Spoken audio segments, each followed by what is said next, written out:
Hello guys! Welcome to our channel guys. Today galing kami ng anak ko sa grocery at ipakita ko sa inyo kung ano ang pinang grocery namin. Say hi! Hi! Yan guys. Ayan guys, manglagay siya ng mga grocery namin kasi ng grocery kami guys. Ayan, sari-sari ang mga pinang grocery namin. Ito guys, vitamins to ng asawa ko yan. Yan, may mga Del Monte kami para sa spaghetti. Ayan, sari-sari mga. Yan, century tuna. Yan lang ang makaya guys. Ayan, pansit canton, mga cream, mga ano, ayan, mangga.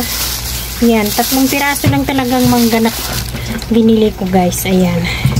Dahil mahal ang kilo. Ito, cucumber siya. Yan siya guys. Cucumber yan. Ito naman ay tinapay na kopya. Yan guys. Ito, kamatis. Ito naman siya ay saluyot.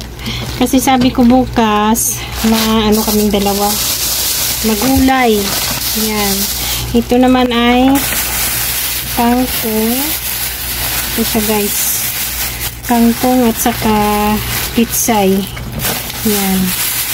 O, diba? Mama? Ito. Kamuti pala siya guys. Hindi kangkong, kundi kamuti. Ayan. Ha? Kuha ako ng juice mo na tumilis para po kasi inumin mo. Ayan. Hindi dapat siya fresh. Ayan. Hindi na lang. Ito naman ay ano siya. Hindi pwede anak. Dapat fresh. Okay lang yan? Yan siya guys. Gawin ko ha. Pizza rin ata to siya guys. Hindi pizza. Hindi ko kilala to. Basta bumili lang ako. Hindi mo. Basta bumili lang ako. Ito condense. Basta gulay. Basta gulay. Basta gulay lang guys. Wala akong pakialam. Basta gulay lang yan.